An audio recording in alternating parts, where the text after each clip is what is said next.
It's not a thesis-driven paper. It's not terribly academic, but it's kind of a snapshot of my mind when I was writing it, like 3 weeks ago. And yeah, a bit of a stream of consciousness. And so it's been interesting trying to revise it and make a stream of consciousness hopefully somewhat intelligible for like a listener and not just be all over the place. And for a little bit of a framework, it has to do with the first half of it or so has to do with how the culture can be very much stifling to something within us. And then it kind of flows into the second half being more about what could potentially be beyond that. Not necessarily an answer to the questions, but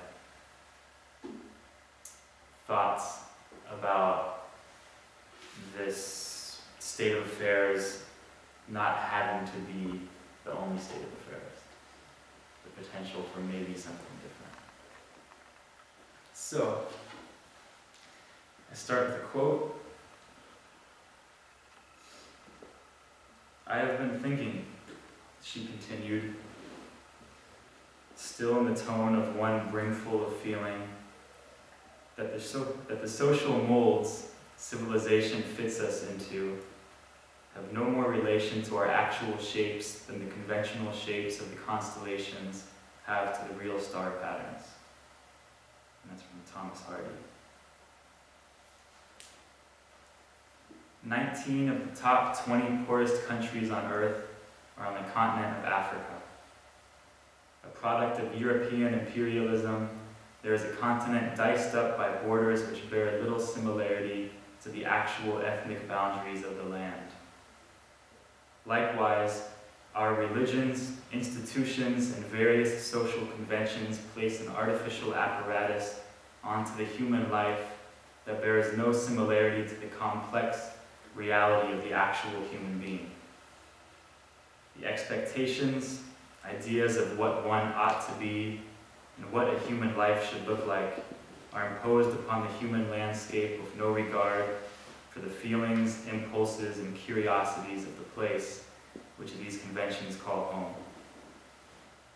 The theoretical is imposed upon the actual and inevitably breeds friction, for the theoretical is an ideal at best and a blatant fiction at worst, which bears no similarity to the actuality.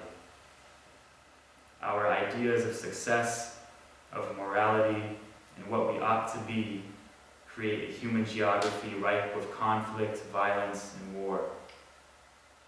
We lead incredibly unnatural lives, and our yearning and human impulses are condemned and sublimated, thus molding the human being into an artificial construct. We become a second-rate actor playing the role of ourselves. To ask the question of the poet Mary Oliver, what is it you plan to do with your one wild and precious life? Our desires rarely reflect our actual want, and thus in the satisfaction of our desires we remain wanting. We are complete human beings, fragmented and shattered only by the theoretical imposed upon us. And in imposing the artificial upon the living, breathing reality of the human being, we become impoverished. We are starving, wandering dry-mouthed in the desert of mirages. But how can we fill ourselves when we don't have any idea of what is edible, of what will nourish us? The existence of prisons reinforced the illusion that we are free. The happening of Watergate reinforces the illusion that corruption and political dishonesty is an exception. And the existence of Disneyland perpetuates the illusion that our lives are not in themselves overpriced amusement parks. It would seem that we forge our own chains and dance with our jailer. An ideologically homogeneous population makes for a stable state, and so it comes as no surprise that the culture is a conforming one. The words of Thoreau come to mind. The mass of men lead lives of quiet desperation. Our institutions, technologies, and ideas of success all keep us in the stream of passing time, floating along with our heads barely above water. To go with the flow is one of the greatest enemies of individual growth. Granted, the individual must be flexible and must bend with the passing winds. To be unbending is to be intrinsically broken. Yet to let the current sweep you away in its waters is to drown the most noble part of oneself. We see the Buddha's fact of impermanence all around us, in everything, and yet we live with no sense of earnestness. We have this one life. What are we doing with it? Our hearts are beating, blood through our bodies moving, breath. Freud has said that no man believes in his own death, and our lives seem to confirm the point. Would we feed our merry-go-rounds of pettiness, superficiality, and absurdity if we truly believed in our own mortality? In the realization of impermanence, a moment becomes an incredibly valuable thing. But if our mortality is a mere concept, we find our moments fluttering away to no consequence. Our ignorance of death fuels an incredible irony. In treating each moment as a means to an end, we forget to live. A moment is an end within itself, and its value is not of an instrumental nature, but is rather intrinsic. When we treat a moment as a means, as we typically do, then we slip into a mode of living which seems to be characterized by waiting. We wait for the bus, we wait to meet the level of our life, we wait for the career we hope to someday have, we wait for someone to stop speaking so we can have our say, we wait. So is it possible to live fully in each moment? The answers to this question are nearly always of romantic nature, and just as often attempt to tap into our ideas of a particularly powerful word, revolution. There is oftentimes a certain romantic quality wrapped up in the idea of revolution. Romanticism implies idealization, and the romanticism of revolution idealizes the notion that we are actually creating change. To see the culture for what it is, including all of the mechanisms which perpetuate the conformity within it, is not hard to do, and this very seeing has begotten all kinds of seductions. We hear Nietzsche shout, "Live dangerously," and Kerouac talk of a generation that never yawns, while Thoreau preaches that the most alive is the wildest, and Thomas urges that we do not go gentle into that good night, but rage against the dying of the light.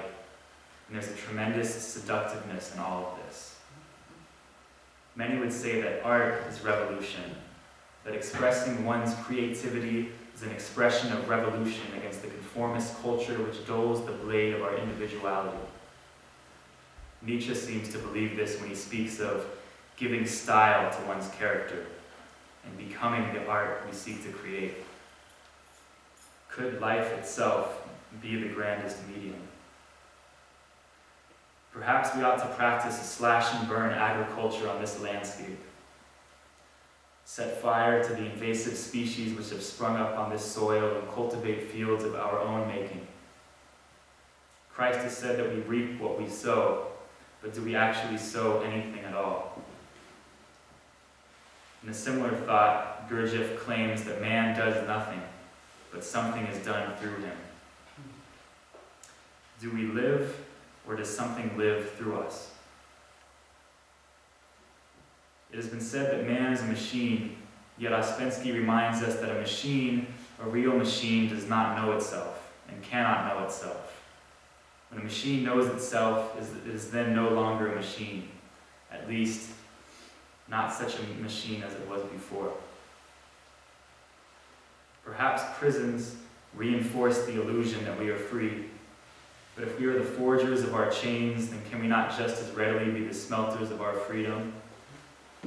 Is it possible that the human capacity of awareness has the power to be the wrench in the machinery of this merry-go-round? The words of Whitman come to mind. From this hour, I ordain myself loosened of limits and imaginary lines, going where I list my own master, total and absolute. Perhaps the revolution is not a violent response to something external, but is rather a quiet coup d'etat which takes place on the landscape of the internal, where there is no showmanship or acts of bravery, but only a quiet and penetrating clarity which dissolves the bonds that be. Krishnamurti once wrote that through negation, that thing which alone is positive comes into being. In the negation of all the theoretical which we impose onto the fabric of life, perhaps a completely new way of living can spring into being. Krishnamurti continues the thought in saying that in negating success and achievement, there comes an energy. Through negation, there is a tremendous energy to act totally differently, which is not in the field of success, in the field of imitation, conformity, and all that. In other words, through a negation of the whole artificial apparatus which we impose upon the actual, perhaps something entirely new is able to come into being. Just as Christ kicked the moneylenders out of the temple, perhaps we must overturn some tables within ourselves. In the Gospel of Matthew, Christ warns that it is difficult for the rich man to enter the kingdom of heaven. And so here we are, conditioned individuals rich in opinions, beliefs, experiences, and perceived divisions. Krishnamurti has said that one must travel lightly, and Whitman ecstatically urges us to sing the song of the open road, saying, "Afoot and light-hearted I take to the open road, healthy, free, the world before me, the long brown path before me leading wherever I choose. Henceforth I ask not good fortune, I myself am good fortune. Henceforth I whimper no more, postpone no more, need nothing. Done with indoor complaints, libraries, querulous criticisms, strong and content I travel the open road." It seems entirely possible that humanity is wearing spectacles. It seems entirely possible that humanity is wearing spectacles of a false prescription, and that an entirely new way of living could be just beyond the glass. It seems entirely possible that the glass can crack. It seems entirely possible that the glass can crack. Perhaps it can break. Perhaps in the unpacking of our bags, there can come an energy to travel new roads of our own making and look upon vistas of experience never before known. Perhaps the seeing is the doing, and the kingdom of heaven rests on the tip of the tongue of the mind, just waiting to find itself.